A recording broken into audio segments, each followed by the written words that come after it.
Welcome to ZSB restoration, part 13. It's been a bit of a while since the last one, and it'll become clear why when we see this video.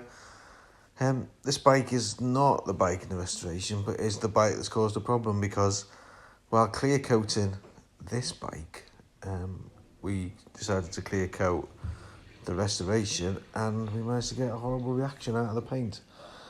So this has really caused a problem, and it's really set us back a bit. So we'll take the video from there. We can see that it's a horrible crazing on the paint.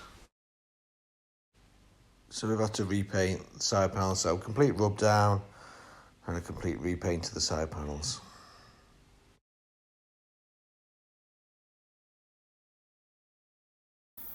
Okay, it seems to be going on okay. The gun didn't run very clear to begin with, but it seems to have cleared right now, which is a pain because I'm spraying such small volumes. If you're spraying loads, you can just spray a bit first and get the gun running clear, but anyway, a couple of blobs came out of the gun, which was a bit horrible, straight onto the tank. Some really big blobs came straight out on the side panel, so I've had to stop and refinish the side panel, redo it again, but that's sort of now okay, and that seems alright. It's always a stress, and it's the money, I think, is the worst thing, is painting cheap. But that has gone on reasonably well. Happy with that.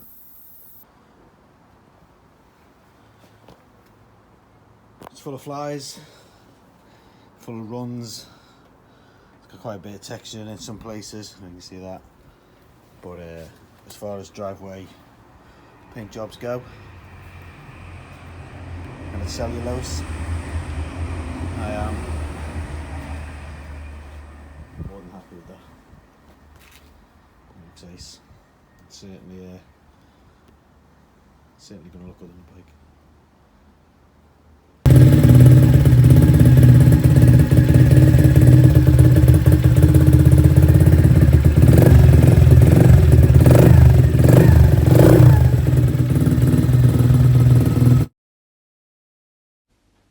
Okay, so it's not immediately apparent in that video there, in that clip then that we just showed, but the bike's running really, really badly. The exhaust note's got a real horrible bark to it, and the throttle response is very poor, which makes me think the ignition's far too advanced, and that culprit would be that flywheel that we didn't change when we changed the ignition. So it looks like we're definitely going to have to go back into the engine and swap that rotor over for the earlier rotor. So why really do we need to swap the flywheel? Okay, so we need to swap the flywheel because this engine's from a later bike. It's from the fuel injector bike, and we want to make it work with the carb bike. So we need to replace the ignition system so that it works with the carb ignition system. Okay, the only difference I can really see on the flywheel is that, I don't know if you can see this, the trigger point here is a slightly different design.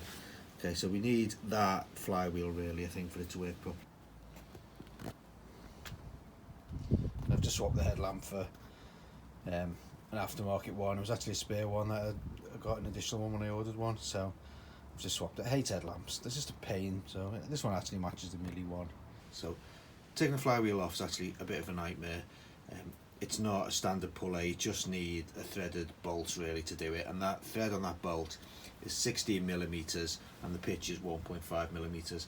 Now, it's not the wheel spindles of the bike, none of the wheel spindles fit. Fortunately, it is the wheel spindle of my Ducati, so we've used a Ducati to do it.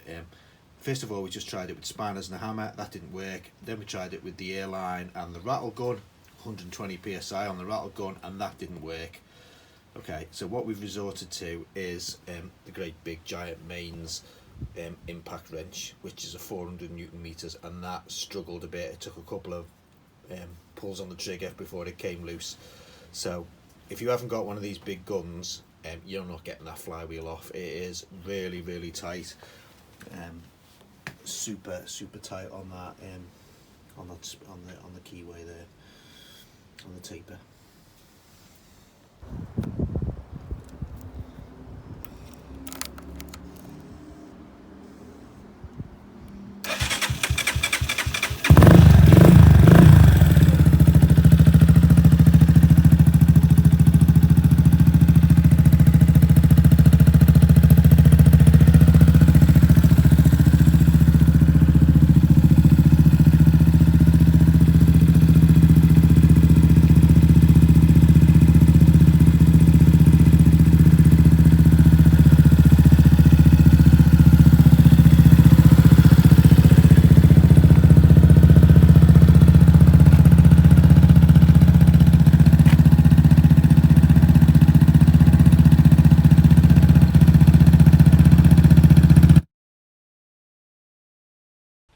And I hope you'd agree, the bike just looks $1 million. So much better than the horrible grey and the terrible exhaust and the dowdy way it just was presented before. Really pleased with the bike, really pleased with all the work I've done to it. It was absolute wreck. And now it's probably better than new. So can't wait to get an MOT and get the bike out onto the road.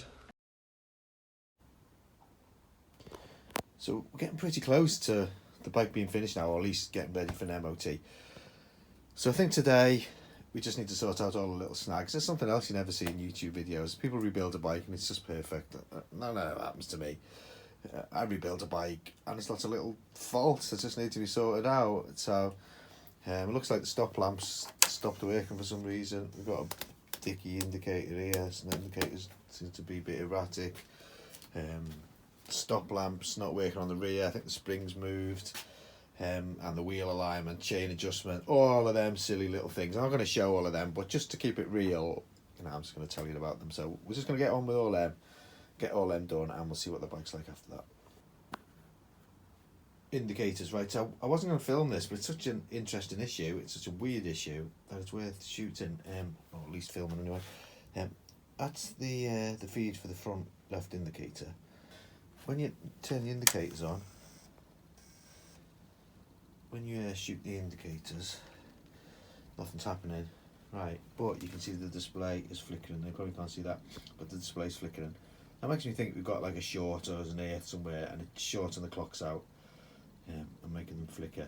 Right, if I disconnect this indicator, which now I can't disconnect, right? The rear indicator now starts working. The flickering's gone. So I suspect there's a short inside this indicator somewhere. Something's touching. Right, and I can see where the issue is. Now we can make this out in the video, but this is the main contact in, and this is the earth line to the side of the bulb, and you can see there's probably going to be touching just there, and that's what's shorting out. I'm surprised I didn't blow a fuse. There must just be a tiny little bit of contact just to pass a little bit of current. So I just need to straighten these connections out, put it back together, hopefully it'll be alright. Okay, so you can see there, the contact's now down the side of the bulb. It got misplaced and was touching up there, so that's all sorted now. That must be a common fault with that, just a bit rubbishly made.